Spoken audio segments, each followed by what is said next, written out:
We're going to start 16b towards the top. V'ha'ika peya. It's Tes Zayin on the base, the second line.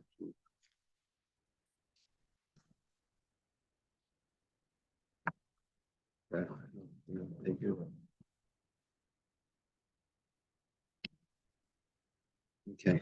See that? Yep. Thank Hashem that you're able to learn Torah every day. Discuss about learning. We should have the base of Mikdash immediately. Learning for Shleima, for whoever needs. That's for my father and for Naftali. We're almost holding my 7 years. Because we started Rosh Chodesh Sivan 7 years ago. Now it's Rosh Chodesh, yes, 1 more month. So, Baruch Hashem, we're able to do this. Okay. What we were learning about was lavanitic lasei. It means if there's a negative prohibition, usually there's malchus. Unless that negative prohibition has a follow-up of a positive command, how to rectify that negative prohibition. So now, even if it has the follow-up positive, the asay, but there still is a way that you'll still get the malchus. And how is that? That's if you negate, according to Rabbi Yochanan, if you negate ever fulfilling that positive command. And Rabbi Yochanan said there's 2 cases where this could happen. One case was Hanaitel aim on ala banim. Someone takes the mother bird. Instead of sending the mother bird away, he takes the bird to get. Now, what's the positive command after that, according to one opinion, was that you send away the mother bird even after you took it. You follow up by sending away the mother bird even after you took it. But there's a possibility where you won't be able to do that. For example, you shechted the mother bird, and so then there'll be malchus. And Rabbi Yochanan says there's one more case. Rabbi Lazar told him, where's that case? He says, well, go, you figure it out on your own. So comes up with the case of Einish Shagirish, someone that raped a girl, and then he divorced her. So the halach is that he's supposed to marry her back. So we said, well, what does he do? So he'll marry back. So how does he negate ever marrying her back? What is he going to kill her? He can never marry. Because then he'll get capital punishment. And of course he doesn't get malchus, because he come with the rabbinate, right? You get always the higher, the more severe punishment. And you only get one. So as well, maybe she married someone else. He said, no, he has to be the one to negate it. Even if he's a shliach for her. He said, well, he took a vow that he's not going to marry her. Well, we can annul the vow. So no, he took a vow, al das rabbin, with the consensus of everyone. And so for some reason, you won't be able to get everyone's consensus to be able to annul it. Okay, so we found the 2 cases. The Gemara says, Rabbi Yochanan says there's only 2 cases. There's all these other cases. There's stealing and can't return. We said, no. Those have the answers. Okay. They says, Vayika. Now we're saying, Peya. But what about Peya? The Rahman Amar, the Eibishter says, it says in the Torah, Rahman, means the merciful one, says, you should not harvest all of your field. You should leave over the corner. And la'ani lager tasif, you should leave it for the poor and for the convert or for the poor. Now, the way the Gemara is understanding this is that if you've already harvested the whole field, you should put it back. Yeah. So it's a follow-up. It's a negative prohibition of do not harvest the entire field. And then there's a positive of if you did, you should leave it for the poor, because it's written afterwards. So. And if there's no contradiction when if you get it, if you're able to pick it, they go back and pick it up. That's a different law. That's a different law. That's a law called shikha. Of if you forget bundles in the field and you leave, if it's one bundle or 2 bundles or something, then forget. If you forget, then you're not supposed to go back and take it. Right? That was a halacha. This is not. This is something that you're supposed to leave the corner of your field for the poor. You harvested the whole thing. It's a violation. It says you should leave it. Oh, you leave it. That means afterwards you have to go and put it for the poor. Exactly in that corner. You're supposed to leave it for the poor. So the mishkachas that bekima v'leikima bitle v'lebitle, that this is a possibility to fulfill this even by negating ever fulfilling. Not just that you didn't do it once, but also even by ever. Now the words of Yakimai, Balekimai, Bitle, Bitle, that was based on the Gemara before, where there was machlekes of when the neglect of fulfilling the positive command, which creates the lashes because of the negative command. When does that kick in? That means right when you have the opportunity and you pass it up. Yochanan says only when you negate ever fulfilling it. That's bitle bitle. So the phrasing here is referencing that machlekes. Whatever the case is, even according to Rabbi Yochanan, it's a possibility we'll never be able to fulfill it. Now the Gemara doesn't spell it out, but it quotes the Mishnah, and the Mishnah also doesn't spell it out. But Rashi helps us. The Tanan, as was taught in the Mishnah, mitzvah peya lahavish minakama. The mitzvah peya is to separate from the standing grain. That means to leave the standing grain unharvested. And the poor will come and they'll harvest that corner. Let's say you didn't leave the standing grain there.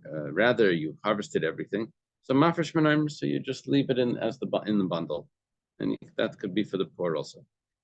If you didn't separate from the bundles, you see what happens after the bundles is that you take it over to the threshing floor and you thresh it. And you get all the seeds out of the stalks, and then you put it into the silo. So it's okay, so you'll separate it from the silo, as long as you didn't smooth off the top. What happens is when you pile the grain up in the silo, at a certain point, they smooth off the top to be able to put a cover on it or something, because the heap, it comes the heap. They smooth, miruach, it's called, they smooth off the top. Once you do that, the halachic status shifts. Once you smooth off the top, then it becomes chayiv and meiser. So all of these peya, you don't have to separate meiser because it's not yours, it's going to the poor. You don't have to separate meiser. But here, where you've already threshed and you've already put into the cell, and then you smooth off the top. Now the chiyuv of meiser kicks in. Now you have to start separating other things. Meiser that would go to the meiser goes to the Levi, and other things that you have to separate. So mirchay, but let's say you did already smooth off the top, then meiser v'naisonly. You can still give peya. But one exception, you have to separate the meiser first. Normally, the Levi doesn't get from that portion of the field because that goes to the poor directly, not to the Levi. But here, because you've already harvested and it's already chayav in meiser, now you have to separate the meiser, but you still have to leave for the poor. Poor get a little bit less, 90%. Sorry, why does it make in this moment that it changes? Like, is it because it's like that? Use it at that moment where you have to type it. There's when does the time come in? No. You're not tithing anything extra. All you're doing is normally your own grain at a certain point of your production, you have to give meiser. What's that time of production? Miruach, when you smooth off the top of the silo. Otherwise, that's another Gemara somewhere. Okay. So the point over here is that it left out one detail. And it didn't tell me if I ground it. It stops over there. It says you still have to give meiser, you still have to leave the peya, even if you've harvested and threshed and put it into the silo, and even after miruach. It doesn't say after you ground the flour, ground it into flour. It doesn't say that. Why? Why doesn't it say that? Because the truth is that after you ground it into the flour, you don't have to give pay anymore. So what our Gemara is saying is that if someone doesn't do the payah, it says you shouldn't finish off harvesting your field. Rather, if you do, you should put it back there. But I have a way of getting rid of that assay by negating it, by grinding the flour. Then you can't even put it back. Okay, if you don't put it back, then if you can't put it back, bitlai, then according to Rabbi Yochanan, now there's Malkus. So we now have another case Rabbi Yechon said there's only two cases. Turns out we have the case of Peah, which is the third case.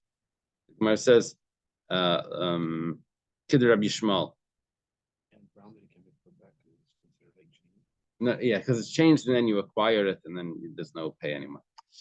Very good. Baruch Sorry.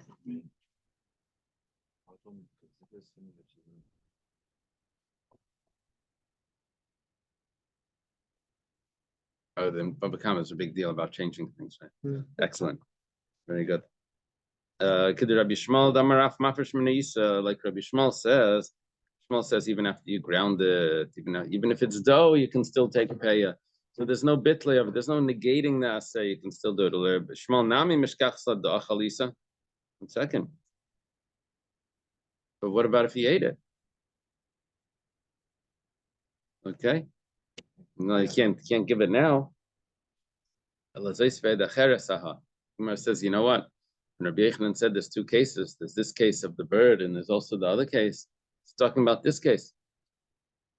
We have a problem because we already had chosen a case for it.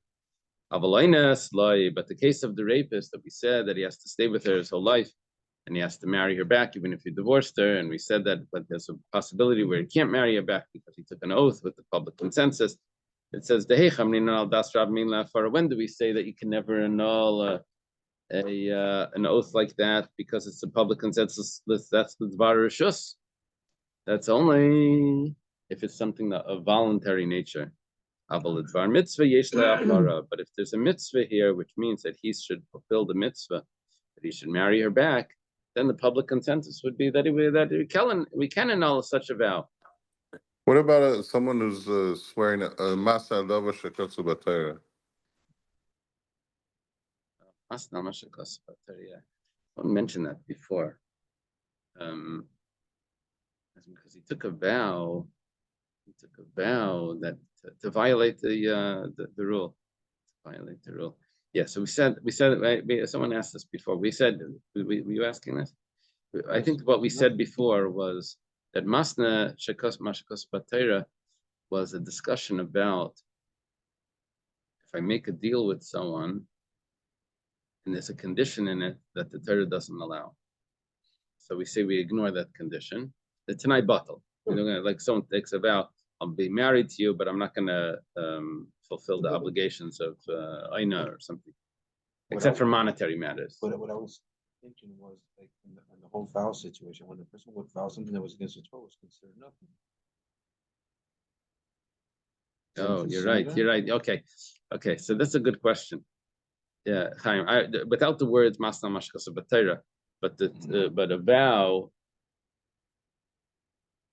Now, there's a difference between a shvua and a neder. Maybe that's the answer. Remember Nedarim, you couldn't take an oath that was against the Torah, but you could take a neder that was against the Torah. Because the neder forbids the object is on the object. There was a way of doing it.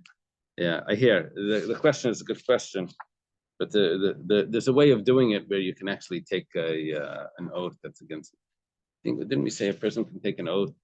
You can't say that I'm not going to eat matzah on Pesach. He can't say that, but he can say that matzah is forbidden to me. That's right. You remember something like that? But somehow he's managing to get away with it. Okay, I think that's the answer. So here that it's a mitzvah. Rashi adds in something.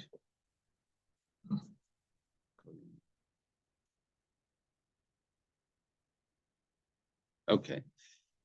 So here it's a mitzvah, so then the public will allow it.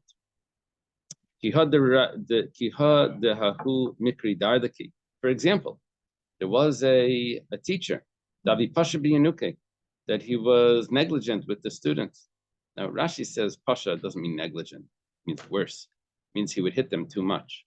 That's not called negligent. That's an interesting expression that to call it negligent. Rashi says Pasha. It's like not anyway, that's Rashi. Mistreated. Okay. Adre Ravacha. So Ravacha fired him. but more than fired him, he made a vow that he's like a what does it say over there? Not in Chayrim, but he forbade him from ever teaching again. He lost his license. Hitting them more than necessary. Hitting them more than necessary. Yeah, so it's like some hitting was necessary. Yeah. Yeah. No, you can't buy into today's thing about hitting the kids. The reason why, this is all today's thing. This is not the reality. The reality is that insulting the kids is probably worse than hitting them. Sure. And you don't get arrested for insulting. I mean, they tell you, you shouldn't. But when a kid gets a patch, which we did for a few thousand years, and it even says so in the Torah. It's not as bad as what you're allowed to do today. But the reason why today we forbade it is because people can abuse that. Oh yeah. And they can hit them too hard, and it can hurt the child and take advantage of it. Take advantage. So that's why it became a rule. Can't hit, but not because there's actually a real problem. It's because of it's like a gzeira, because of the misuse of it. There's a lot of states that allow the teachers to do it, but of course, no teacher would ever dare do it. Oh yeah, I didn't know that. Interesting. Okay, so I mean, it's not recommended in any case, but you still have to know the truth. That, in theory, okay. So Haji Ravacha, but Haji Ravina the Daikavase, but Ravina put him back. Yeah. So you see, even though there was a vow over here, it seems what the Gemara is saying is that Ravacha took a public vow, but because we need a teacher, so he was able to annul that. That's what it sounds like. I'm not sure exactly how that vow worked. Okay. We're up to the next piece of the Mishnah. Do they comment there how the vow worked? It was the vow you mentioned before. There's a public benefit. It doesn't. We have no benefits. Required the teacher to vow that he would derive no benefits from the townspeople should he teach children again. So he figured out a way to make this vow, and then because it was a mitzvah, so that. So basically, what we're left with right now in the Gemara is that we do have two cases, but it's not the two cases that we thought. It's the case of the mother bird, which you can negate the positive rectification, the positive command, by killing the mother bird, and you can't send it away later. Then there would be Malkus, even though it's a Labanetic blessing. And the second case was Peah. We thought we had a third case. We thought the second case was really by the Ma'anis, that he can take the vow. We said no, that vow can be annulled, and he can marry the woman again. Okay. So that was the last one the same as the slave that was freed for the man? That was a question of. That was something else. That was says Vaylam Bem Taveda. That was something else. That didn't have to do with annulling a vow. Okay. These are other prohibitions which incur lashes. That's what our Mishnah that was doing. It was listing prohibitions of lashes. That's the name of the chapter. Elohin Aleikin, right? These are the things that will get lashes. So we had some other things. Someone that eats these animals, or is it 40 lashes or each lash is 39. 39. There it's always 39 lashes. Amar Rav Yehuda. Rav Yehuda says, "I'm the achel benisa the bekarba." Someone that eats a worm. Benisa is usually translated as a fish, but anyway, here Rashi says it's a worm. The bekarba that's in cabbage. Bekarba means a house of cabbage, but it means it's being housed in cabbage. Malkina lemishim sheretz sheretz alarts. I think this yesterday's parsha. You get malchus because of a creeping creature that creeps on the earth. Udachal benisa the bekarba. There was a person that ate it. And Agdi Rabbi Yehuda actually gave him malchus. That's very interesting because Rabbi Yehuda was after the time of the time, but usually in Bavel they didn't really have the smicha. We actually have a Gemara where Rav Nachman tells Rabbi Yehuda, "How could you take a knas in Bavel? There's no smicha here. You can't do these things." Anyway, Rabbi Yehuda wasn't concerned about that for whatever reason, and he gave lashes. Amar Abaya, Remember that Gemara? Neither we had where Rav Huna cut someone's hand off because of something. Okay, Amar Abaya, Achal Putisa Lake Arba. If someone eats, this is some sort of water creature, he gets four times lashes, because there's 4 verses. There's 2 that it says about a general creeping creature, and then there's another 2 that it says about in the water. So altogether it's 4. Namala, if he eats an ant, Rashi says he swallowed it alive. He's like a chamish, he gets 5 times lashes. Mishum sheretz sheretz alarts, because you had the first 2, which we said was a general about anything that's creeping, right? Not creepy, but anything that's creeping. Plus, there's another 3 which talk about that's anything that creeps on the earth. Tira, if it's a wasp, Hornet. a hornet. So like sheish mishum sheretz, because there's another verse that prohibits if it's flying. Yeah. Oh wow. Amar Rav Achoy. Sometimes Taisva says Rav Achoy is from the Gainim. He's not really an Amira. But anyway, here I don't know what to say. I don't see a Taisva here telling me that.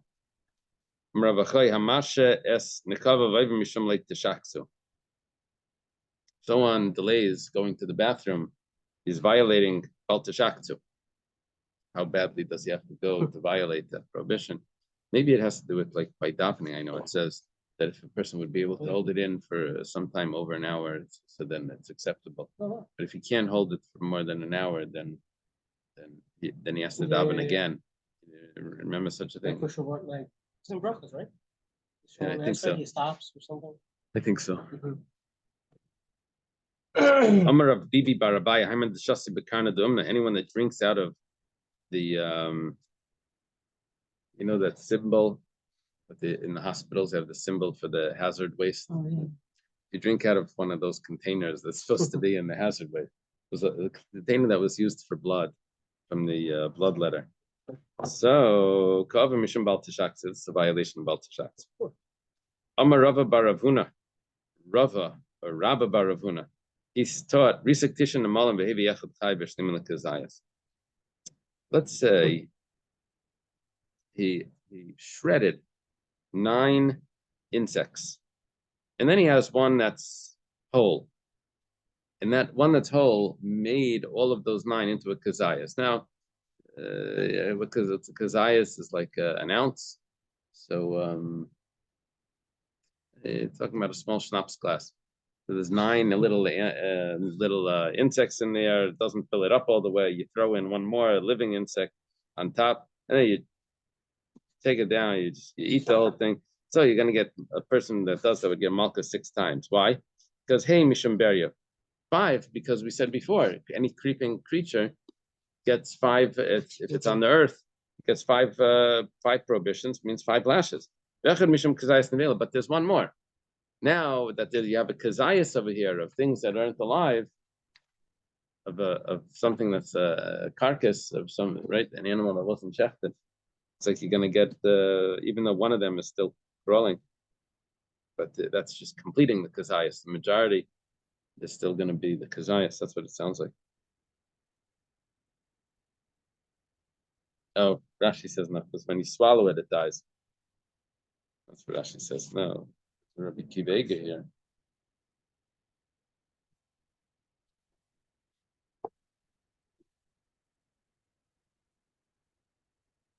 So the bird won't die, right? So just a small insect would. Okay. Rava, Amar Rabbi Yechon afilu shnayim v'hu. I'm not sure why the Gemara has to do this. Rava says, or maybe it's Rava says the name of Rabbi Yechonon, even if it's 2 insects that are shredded plus this one. Rabbi Yechon afilu echad v'hu. Even if it's 1 insect that's shredded plus this one, it's still going to be 6 times. But like Pligi Abarav, there's no machlekes here. Depends how big the insect is. So, yeah. These big beetles, some insects that are Huge. But here there's no things, there's just the animal sauce. right.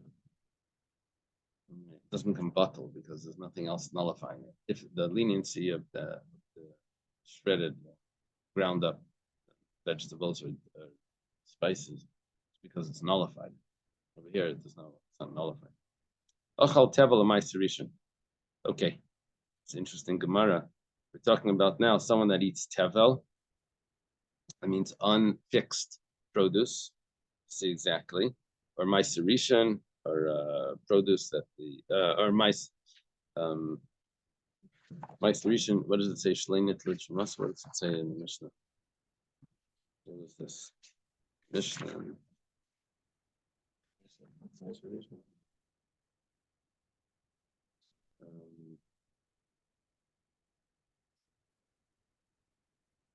Ma'aserishin shleinit lichmas. Ma'aserishin that the truma is still inside it. Okay, means he separated the ma'aserishin, but he didn't separate the.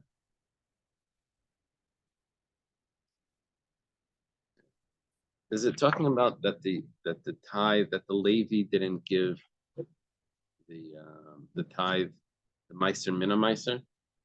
Is that what it's talking about, or is it talking about that he did it out of order? Do they comment on that? Because there's two possibilities.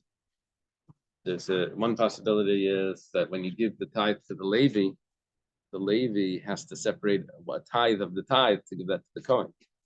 The other possibility is that the original person was supposed to give his gift to the Kohen first, the Truma, then do the Meiserishin, but maybe he did it out of order. Did the Meiser, the Truma was never separated.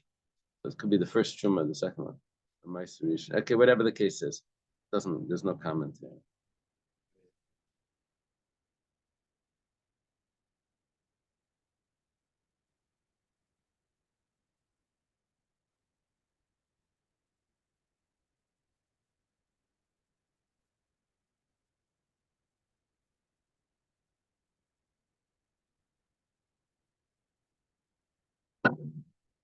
Okay, so I'm a Rav. Rav says, Achal tevel shel meiser ani, like it. Rav is referring to a case where a person did everything that he was supposed to, but he didn't do one type of meiser, which is given on the 3rd year and on the 6th year, which is instead of meiser sheni, which is the meiser which is brought to Yerushalayim. In the 3rd year and the 6th year, you do meiser ani. It's meiser that's given to the poor. Now, there's nothing holy about this food. It's just an obligation. It's like a monetary obligation. It's not there's no sanctity. But nevertheless, Rab says that if someone eats it without separating the meiser ani, he gets malchus. Come on, who does that go like? Haitana the Tanya, like it follows the following opinion in the Brisa. Maybe you should only be chayiv malchus if nothing was removed from it at all. It's entirely tevel. Nothing was taken. However, let's say it was partially fixed. Let's say the Truma Gedela was taken, but you just didn't take the Meiserishin. Or Meiserishin, Meiser Sheni, you took the Meiserishin out, which is given to the Levi, but you didn't do the Meiser Sheni.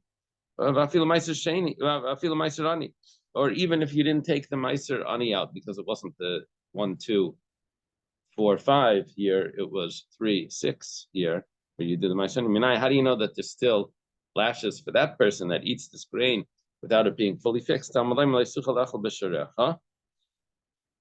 pasuk that says about Meiser Sheni. It says that you can't eat it in your gates. It has to be eaten in your shalayim. And there's another pasuk that says, referring to the Meiser Ani, that you give it, and he will eat it in his gates. It says that you give it to the convert, to the orphan, to the widow, and they will eat it in the gate in your gates, and they will be satisfied.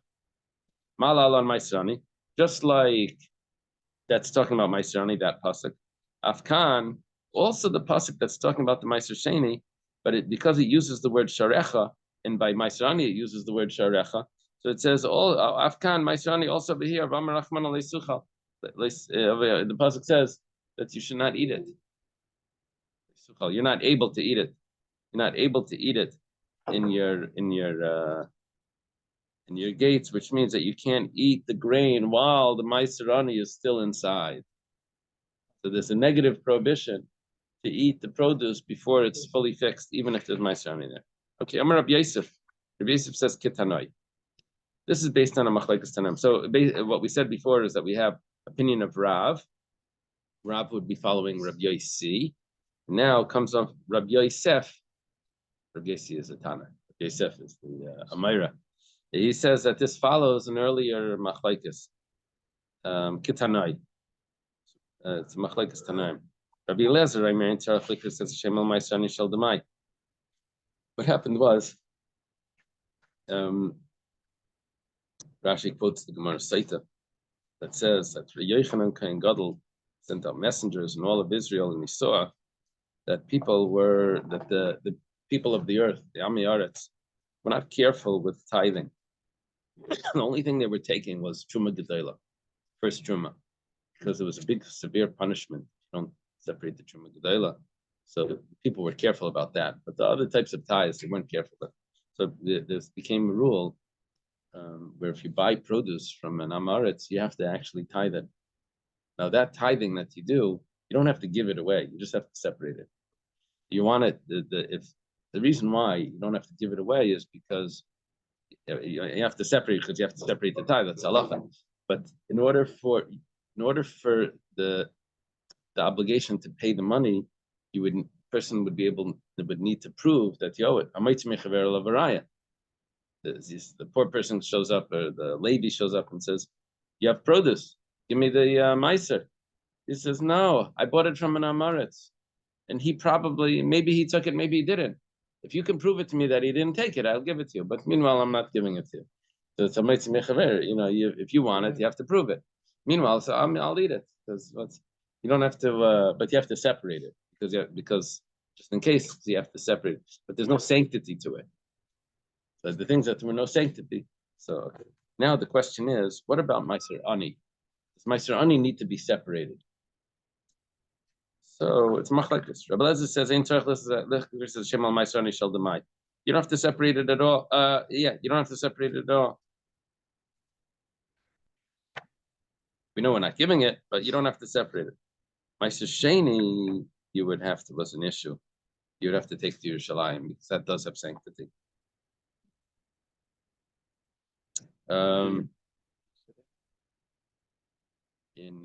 In Eretz Yisrael, they're taking all the meiser, separating things. That's why it's hard. It's why, if you live in Eretz Yisrael, you figure out how to do this stuff. But I just visited, so I didn't want to eat any produce that wasn't under the hechsher that's already been fixed. So I'm not sure if I'm doing it right, but the people that live there, they know how to do it. Someone brought me when I was there like a few times ago. Someone brought me grapes from the field, and I said, "You got to taste these grapes." So I don't know how to separate the mice. I didn't eat it. Okay. I mean, I know from the Gemara, but I don't know if that's good enough. You have to know the practical from the Shulchan Aruch, and you have to know exactly. So it could be simple. The Chacham say, "Karyas Hashem v'ein tzarich lahafresh." Chacham say, no, you do have to separate it. Well, you have to call it Meiser Ani, but you don't have to separate it out. Why do you have to separate the other ones? Because the other ones you have to separate the truma from the meiser, and there's other things that you need to do. Meiser Sheni you have to take to Yerushalayim, but over here you don't have to. You have to call it, but you can leave it inside. So look, this must be the machlekes. The Mar Savar, the Chachamim held badai typefai. Let's say, if it wouldn't be demai is when it's being purchased from Amaretz, right? Wouldn't be demai. Let's say it would be real. You're actually supposed to take it, but you didn't. So the Chachamim hold that it's tevel. You're not allowed to eat it until you separate it. Okay. Mar Savar, the Rabbi Eliezer holds badai. If it's definite, if it's not from Amaretz, so ain't it typely? It doesn't ruin the whole produce, because you can eat it even without separating it. It's not tevel. It's just you owe money to the poor, but it doesn't ruin the produce from being eaten. So that's probably the machlekes. It's exactly what we're saying here. So Rav that says that if there's Maiserani in it, you get Malkus, he would follow the opinion of the Chachamim, and that would be the opinion of Rabbi Yossi, the Chacham. Okay, but there's really another opinion of Rabbi Lezer that holds that it doesn't ruin the produce. Amalei Abaya says, who was saying this to Rabbi Yosef? Abaya saying to his teacher, is Rabbi Yosef, says, Yachi, if that's the case, the way you're saying that there's a machlekes Tanayim, Adam then why are they arguing? Why is Rabbi Eliezer and the Chacham arguing about the Mai? Let them argue about the same machlekes in the original case. If it's definitely, tevel from Meiser Ani, tevel means unfixed. Meiser Ani, if the Meiser Ani, if the pie that's given to the poor wasn't taken, why don't they argue about that? If you're allowed to eat the produce, everyone agrees that if it's definitely not fixed, you're not allowed to eat the produce. The machlekes here is the following. Mar Savar, which is Rabbi Eliezer, holds like nechshtu am yartzal ma'asani shel demai kivim de mamaino pushim mafresh. The amaretz that we say, oh, he doesn't keep all the halachas, he doesn't do this. That's only if he's losing money because of it. But over here, he doesn't mind separating it. What does he care to separate it? He's gonna keep it anyway. He's gonna eat it. So he separates it and he eats it. Rabbanan Sabri even the Trichlei Milslei Mafish, but the Rabbanan hold that no, the Amaretz is not even going to do that, even though he's not losing anything. But it's a pain. I don't want to do it. It's a pain.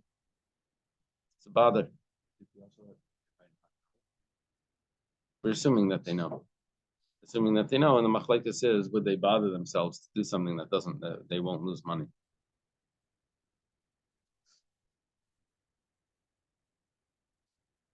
Yeah. Okay.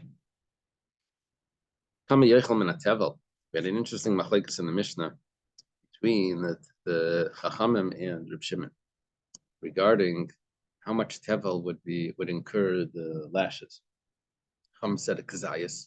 Tevel means unfixed grain, and the Reb Shimon held even one piece of wheat, even a very small amount, one piece, one grain, one kernel.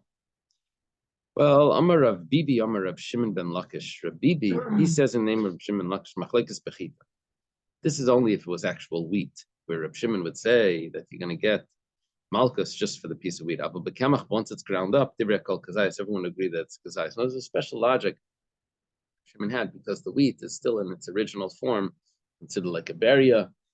Okay. Rab Yirmi Amar Rab Shimon ben Lakish, Machlekes Bezu, Machlekes Bezu. Reb Yirmi on the other end, he says in the name of Reish Lakish, Reb Shimon ben Lakish, that the same machlekes. Reb Shimon holds even a small, even if it's ground up, would still be the small amount. Nah, and it was taught in the Mishnah. We're going to ask a question here on Reb Yirmi. Amalem Reb Shimon. Reb Shimon responds to the Chacham Miyatim Moedim Li Beichel Namala Kolshu Shuchayim. If someone eats an insect, don't you agree that you're going to be chayiv? That's because it's in original form. It's a beria, which makes the person chayiv if he eats it in its original form, even though it's not a kazayas, but because it's whole, it's intact, it would be incur the same punishment. So Amalehen, Shimon responds, even one wheat is in its original form. Same thing. Now, the Gemara elaborates, it says, chita in kamachlai, only if it's the wheat, it's in its original form. But once it's ground up, it's in the flour, it's not its original form. You mentioned this before. This was in the Mishnah, yeah. We're quoting the Mishnah now to ask a question on Rabbi Yirmiyah. Rabbi Yirmiyah said that it's the same machlekes. If you look carefully at the Mishnah, it seems like it's only if it's actual wheat, not if it's ground into flour. So the Gemara answers the answer for Rabbi Yirmiyah. The Devrayim Kamar. Reb Shimon didn't really mean that that's what he holds. He was just trying to argue with them. He's saying, according to you, the Devrayim Kamar Lahu. That's what he was saying. Lididi, he says, according to me, I feel Kemachnami. I would hold that even wheat, even flour, would also be chayiv. But according to you, at least you should agree.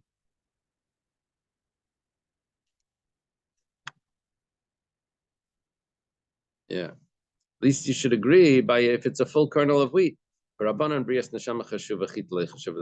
only hold only if it's an organism that has life not if it's a piece of wheat. Piece of wheat has life. It doesn't. No. Yeah. Potential for life. It's potential for life. Yeah. But what are the 5 characteristics of life, or the 6 characteristics of life in the science books?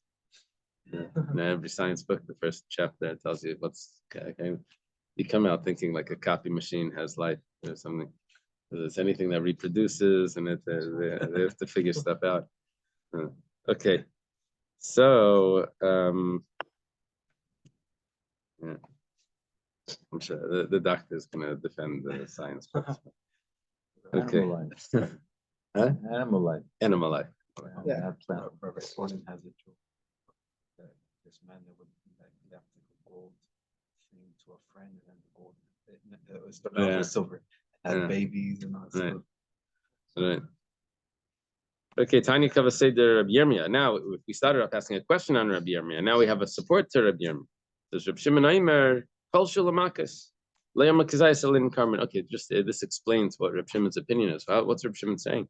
You never need a shear for anything. Everything is even like a little piece of flour. Says, yeah, for a carbon you need a shear, but for malchus, that even the smallest amount would be incurred the punishment of malchus.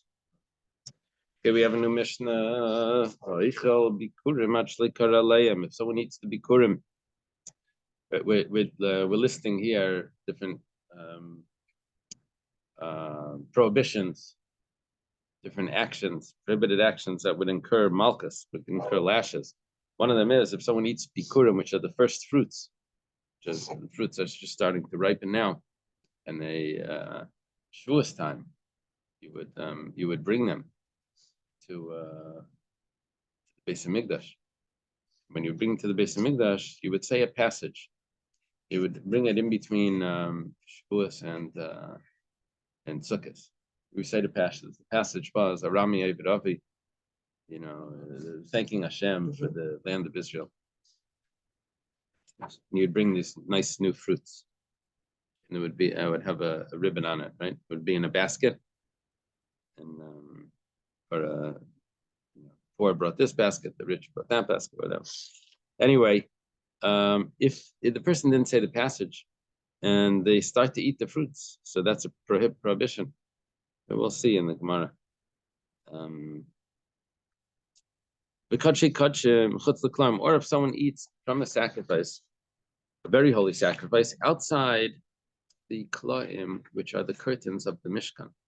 Means it's certain sacrifices were supposed to be eaten only within the confine, only within the curtains of the Mishkan. In the Beis Hamikdash, it would mean in the Azara. The Mishkan was called klaim, it's the curtain. Kachim kalim, if it's of lesser holiness, like for example, a korban shlamim, ma'aser sheni, or let's say it's the second tithe, he eats it not in Yerushalayim, outside the wall of Yerushalayim, or that sacrifice of the second tithe. If someone breaks a bone in a kosher korban pesach, it was fit to be eaten, and he breaks a bone in it. We'll see it's different if it's not kosher. All of these, you get malchus, 40 lashes. However, if someone leaves over from the korban pesach, even though the korban pesach was pure, but he left over from it, no, not even though, when the korban pesach was pure and he leaves over, he violates the prohibition of leisisir meno ad baiker. You're not supposed to leave it over. For someone that breaks a bone in a korban pesach that was tamei, you don't get malchus. Remember, we said why you don't get malchus for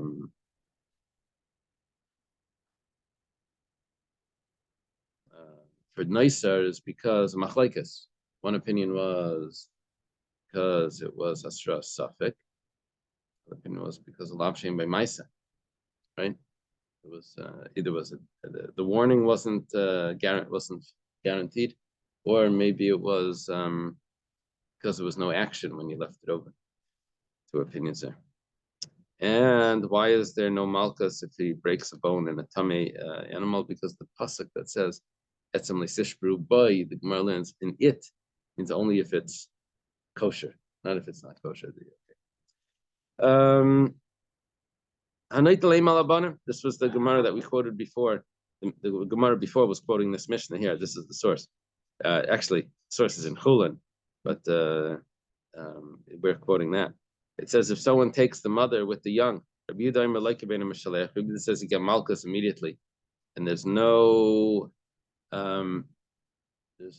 assay that tells you, no positive command that tells you that you have to send it away now. The Chum say that you send it away, but you don't get malchus because it's a lavenetic lessay. Pasuk that says shalach, the shalach is referring to after you did the wrong thing, you still send it away, so you have a rectification for that. Say that here's the rule that any mitzvah say that has a positive command that you're not obligated. You don't get lashes for that. Okay. Amar Rabba Bar Bachana, Amar Rabbi Yechanan. Rabba Bar Bachana says the name of Rabbi Yechanan, Zu Divrei Rabbi Akiva. This Mishnah, the words of Rabbi Akiva, who's the stam. That means that Rabbi chose the words of Rabbi Akiva to put in Mishnaya synonymously. Usually it's Reb Meir, right? Stam Mishnah is Reb Meir. But Reb Meir got it from Rabbi Akiva. So whatever the case is, this Mishnah is the opinion of Rabbi Akiva. Chachamim say, talking about the first part of the Mishnah that says Bikurim. A person gets lashes if he eats the fruits before he recites the passage. The Chum say differently. The Chum say Bikurim hanachamak ben kriyain makevesben. Chum say that it's not the reading of the passage, it's not the recital, it's the putting the Bikurim down by the Mizbeach, which is something that was an obligation. You would put it down there. But that's what's the problem. Until you put it down by the Mizbeach, you can't eat from it. However, kriyain makevesben, if you didn't recite the passage, nishkaferlach.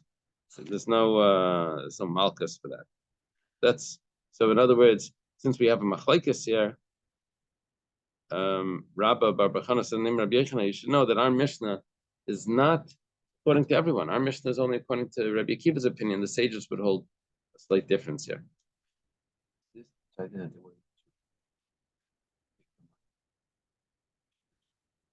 That's my Sheni. That's the second type. Yes. So the Gemara says, why doesn't it say that this is the opinion of Reb Shimon? Now we didn't say what Reb Shimon holds yet, but we're about to. But the reason why Rabbi Bar Bachana named Rabbi Yechanan doesn't say it's Reb Shimon, Kamash is coming to teach us to Rabbi Akiva, Reb Shimon Svirele. That Rabbi Akiva holds like Reb Shimon. Coming up to Lag Baimer, we're learning about Reb Shimon. So the Rabbi Akiva holds like his students, Reb Shimon. It's interesting that it says like usually you say that student holds like the teacher. Here we're saying Rabbi Akiva holds like Reb Shimon.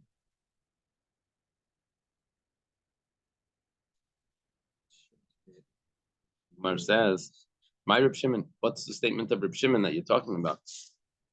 The Tanya was taught in a brisa. Now, this brisa quotes a pasuk, and it interprets the pasuk out of order. Like there's a list in the pasuk, but instead of starting at the beginning of the list, it starts at the end of the list. It derives from it, and then the Gemara is going to ask later, like, how's it doing that? And the Gemara is just going to say, well, Reb Shimon is brilliant for doing this out of order. He was able to fit it. Let's take a look at the brisa. The pasuk says that you're not able to eat in your gates the tithe of your grain, your wine, and your oil, your firstborn of your cattle or sheep, and any vow that you vowed, or your donation offerings, or the truma of your hand. You're not allowed to eat it in your gates. You have to bring it to your shalayim. That's the pasuk. In Hebrew, I'm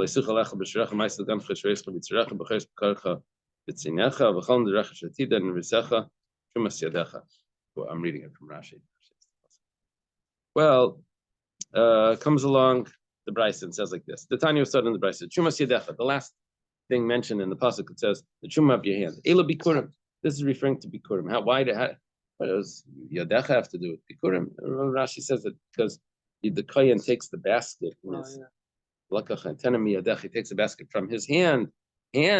Oh, you said talking about hand. That reminds me of bikurim. So chumas yadecha, the gift of your hand, is referring to bikurim. Reb Shimon. Reb Shimon says, he elaborates on this. He says, Ma bazel namdeinu.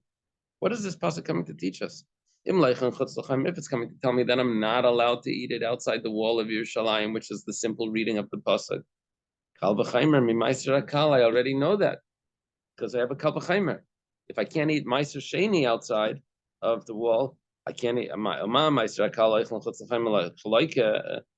right? Just like meiser. If someone eats it outside the wall of Yerushalayim and gets malchus, bikurim, the first fruits, which are stricter than that. Like kolshkein, for sure you should get malchus. Why are bikurim stricter? We're gonna see in the Gemara. But if that's the case, I don't need the pasuk to tell me what I think the pasuk is saying. So what is the pasuk actually teaching me? Pasuk's telling me that if anyone eats the bikurim before the reciting of that that passage, he gets malchus. Totally not what the pasuk seemed to be. Simple reading of the pasuk, but the pasuk can't be telling me what it simply means because that we know. It must be teaching me something else. So this is what it's teaching. Your donations. What are the donations? These are the Thanksgiving offering and the peace offering. These are sacrifices which are eaten by the owners and the Kayanim, but in the whole Yerushalayim, not just in the temple.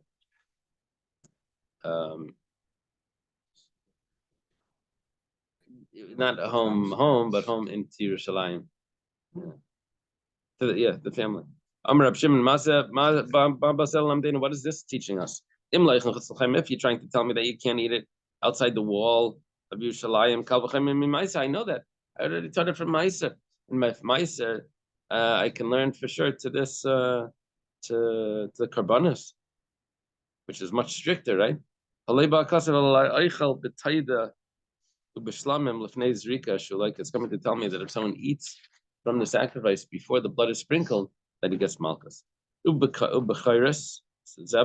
that was easy. The becharis is referring to bechar.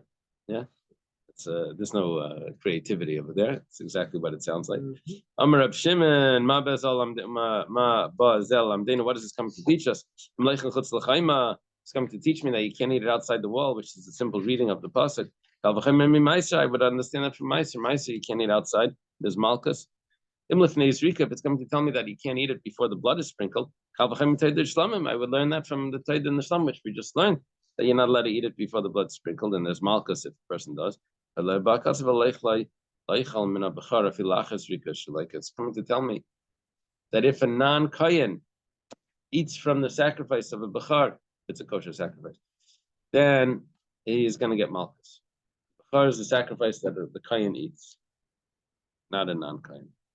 Even if the blood was sprinkled, everything is done correctly, but it doesn't belong to the non-Kayan, and he's not allowed to eat it. It goes on, it says, the pasuk says, your cattle and your sheep.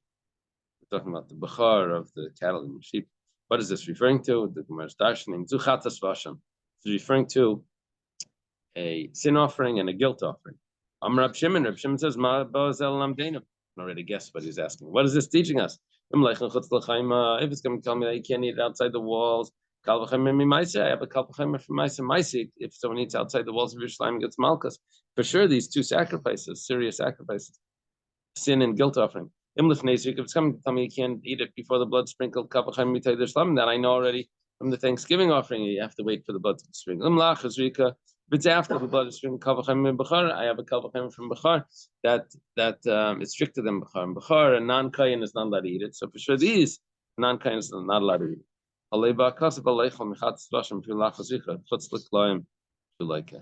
Coming to tell me not only outside the walls of Yerushalayim, but you can't even eat it outside the fence of the Mishkan. Right? It has to be inside the enclosure of the Mishkan, which in the base of English means inside the Azara. Nidarecha, your vows, Zu'ayla, this is referring to Ayla. Rab Shimon. Shimon says, let's see if you can figure out what's he about to ask. What is this coming to teach me? It's going to teach me outside the wall. I know that already from Meiser. If it's before the blood sprinkled, I know that from the Thanksgiving and the peace offering. If it's after the sprinkle, if it's going to tell me outside the enclosure, I have a Pasuk is only telling me that anyone, even a Kayan, that eats from an oila sacrifice, even if the blood was sprinkled already, even if he's in the right place, he still gets malchus, because an oila offering doesn't get sprinkled, doesn't get eaten, it gets just burnt.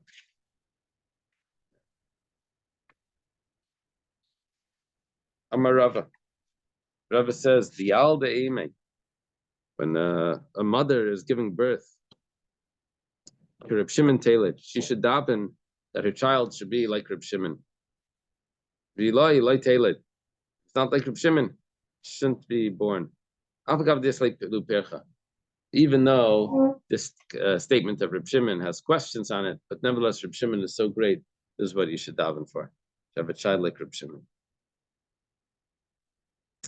Okay, the Gemara now is going. What the Gemara is going to do now? It's going to go through to say what we left out when we were learning the Brisa. We didn't say what's the Chumrah whenever you have a Kal V'chaimer.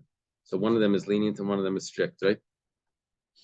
So Kal V'chaimer works like this: that if a weak person can lift 10 pounds, so for sure a strong person can lift 10 pounds. That's a Kal V'chaimer.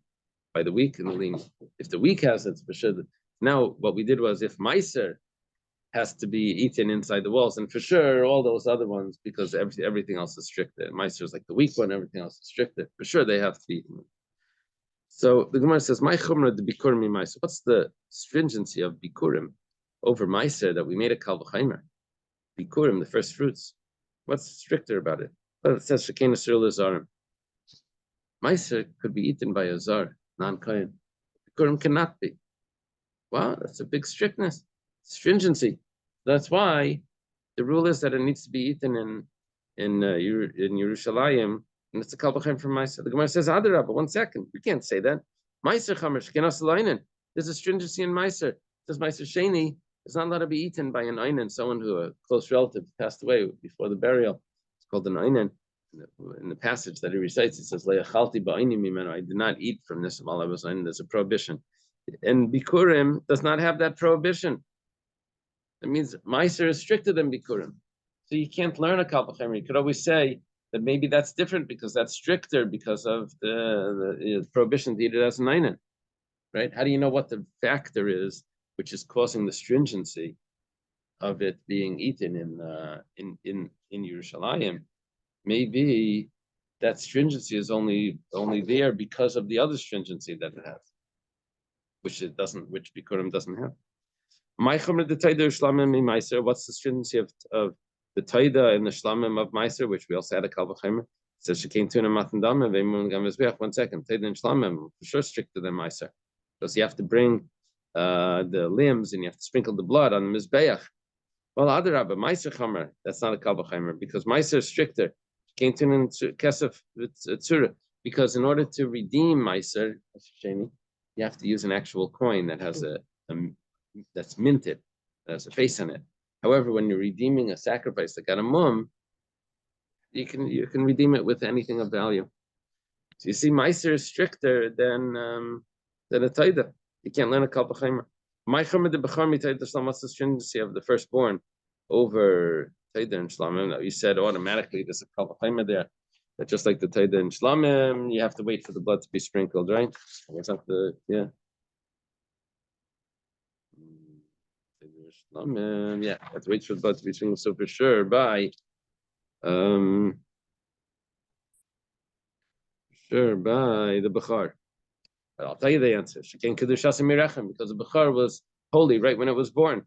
When it says Adarabba, Taida V'Shlamim Chamor, she came to him Smicha and Nesachim V'Tenufa Chazashayk. On the contrary, Taida and Shlamim are way more strict because they have to lean on the animal and you have to bring Nesachim and you have to wave the Chaz and the Shaykh, which you don't have to do for the Bechar. So we see stringencies in the other one, so we lose the Kal V'chaimer. My Chomer the Chatas Vashim Bechar. What's the stringency of the Chatas and the asham over the firstborn, which we said even she said you can't eat it outside the kalaim, outside the enclosure. But the Kal V'Chomer from Bechar was that even after the blood was sprinkled, the Zar can't eat permits. Shekain Kachim, because it's a special, extra special holy. No, the Bechar is stricter because the Bechar was holy even when it was born. It didn't have to be made holy later. Over the chatzas and nashim, shkein kolol, because the oil is entirely burnt and the other ones aren't. No, you can't learn a Kal V'Chomer like that because the chatzas and nashim are stricter. Because they cause atonement. The kula chamiri me'oila this pushtei achilas, and you know what? Everything is stricter than the carbon oila. Just to throw like what do they say? Insult onto injury. It says, and after we messed up the whole Bryce, the whole Reb Shimon, everything that he's saying, said, and you know what? Everything is stricter than oila because this pushtei achilas, because there's two consumptions: consumption of the people and consumption of the mizbeach. And the oila only has one consumption, only the mizbeach. Elamaidi al de'emikir Reb Shimon. So what does he mean? That so when it's giving birth, should daven that the child should be like Reb Shimon. If you just told me that everything that he said is not correct, he said, "Well, my desirele, so the day nesarisle lekra v'darisle." Well, Reb Shimon figured out how to learn the pasuk in the perfect way, start from the end, to be able to show me that some of the halachas were already taught before. And that way we can say, I don't need this because it was already taught before. What was taught before? Well, that's only because you started from the end. If you would start from Meiser, then you wouldn't be able to learn Kal V'Chomers to the end. Started from the end and then you go back. But we already taught this in the beginning of the pasuk. So that's the brilliance of Reb Shimon. Okay. Gemara asks the question on Reb Shimon. Look at what Reb Shimon just did. He just created negative prohibitions based on Kal V'Chomer. Now, a negative prohibition means that there's Malkus. So Reb Shimon just learned Malkus out of nothing, out of a Kal V'Chomer. And you can't do that. You need to have a thou shall not to have a Malkus. We had Gemaras before about this. So where's the thou shall not? He says it has to actually say it to get Malkus. So the Gemara says, even according to the opinion that says that you can give a punishment through a Kal V'Chomer, but in masirin minadin, but you can't give the warning, which means you can't give the thou shall not, the lashes. Gemara says Yisur Ba'alma.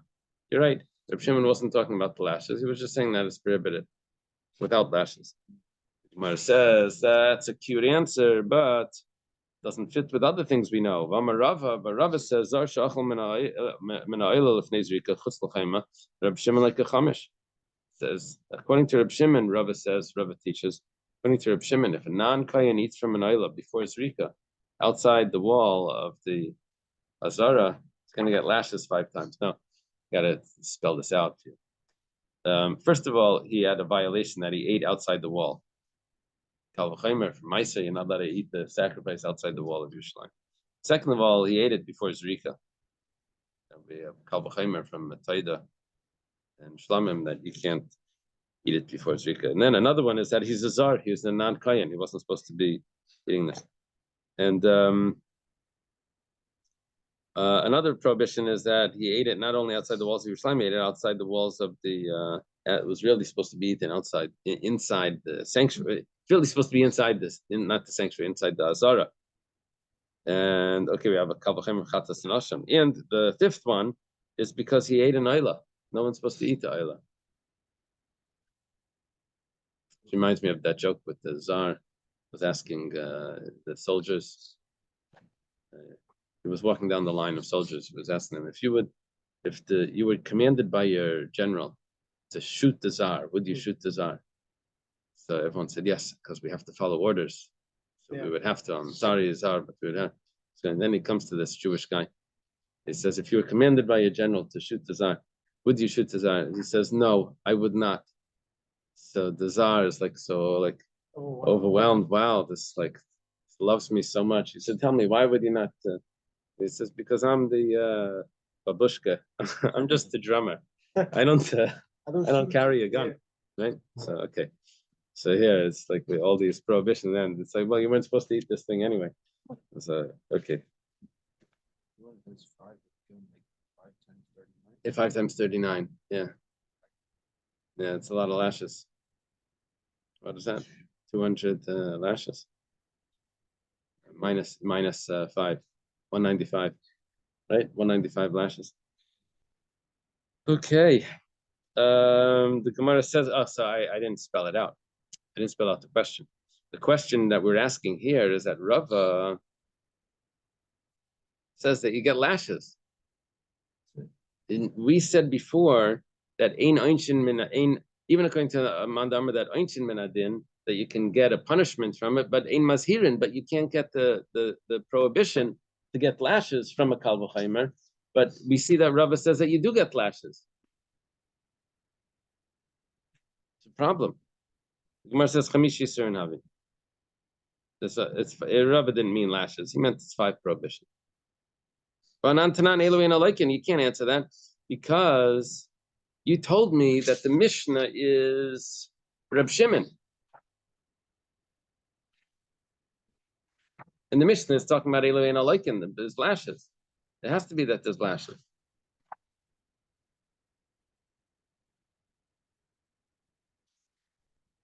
Ella Krayaseru, rather there's an extra pasuk here that Reb Shimon is dashing. Michti ksiv, they have Beisa Sham B'Chalta Lefnei Beisim Shama, it's supposed to say. B'Chaltem Sham Lefnei Hashem Lekech B'Makim Lichtav Rachman Leisuchal Lachlan. Pasuk repeats itself, and it didn't have to list the entire list again. It could have just said you are not able to eat them. Didn't have to itemize it. It could have just used the pronoun them for all of those items. That would have satisfied. Why does the pasuk have to elaborate on each one again? Rather, it's coming to designate a prohibition for each and every one of them. Each one according to what it's meant to be. Okay. Gufa. One of the statements that we had before, we're going to go back to analyze. And when it's a statement of Amiraim, the Gemara uses the term Gufa. When it's a statement of Tanoim, the Gemara uses the term Amar Mar. So Gufa means it's going to go back to analyze the statement. Amar Rava said, Zar Shachal min Eilef Neizrika Chutz L'Chaim L'Reb Shimon L'Chachamish. Rava said that a person gets Malchus 5 times according to Reb Shimon if he eats from an Eila before the blood was sprinkled outside the wall. Gemara says, there's another pasuk that says a non-kain is not allowed to eat. Get 6. The Gemara suggesting. Gemara says, that prohibition would only apply if it was fit for the kainim to eat, and a non-kain ate it. But over here, it's not fit for the kainim. No one's supposed to eat this. So that prohibition doesn't apply. So we're back to the 5.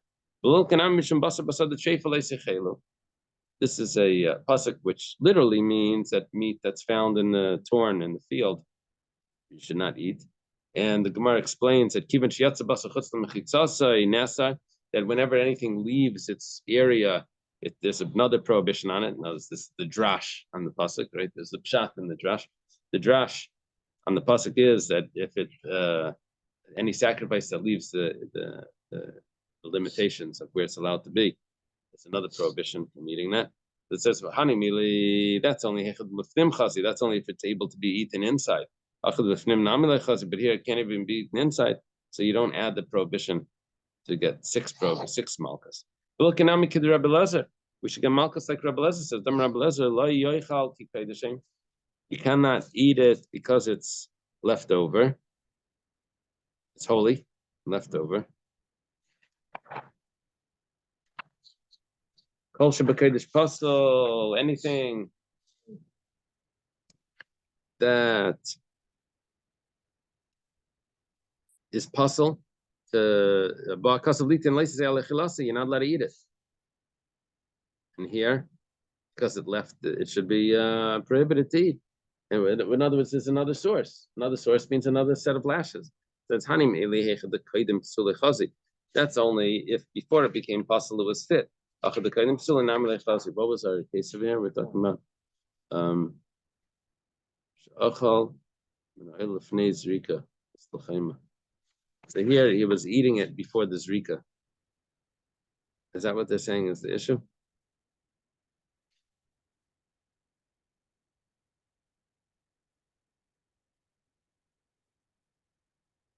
Okay. Here, even before it was possible, it wasn't fit to be eaten anyway. When do we say that that prohibition applies? That's only if it's like nicer. Nicer meant that before you were allowed to eat it, but you didn't eat it in time and you let it become spoiled, halachically spoiled. But here it was never fit anyway. What about the other Rabbi Eliezer? The Tanya was said in a brayso Rabbi Eliezer, anything that's supposed to be entirely burnt. Coming to tell me that there's a prohibition. There's another. The Gemara says Enochanami. You're right. You know what? There is another prohibition to eat something that's supposed to be entirely burnt. Leis seichel. Pasuk says you cannot eat it. But Rava, so why didn't Rava say 6? Says Rava Mihai Krakamer. He was saying from this one pasuk, you're going to get 5 prohibitions. Yeah, you get the 5 prohibitions even from one pasuk. That pasuk of Leisuchalecha b'shiracha. Okay. Let's leave it over here. Okay.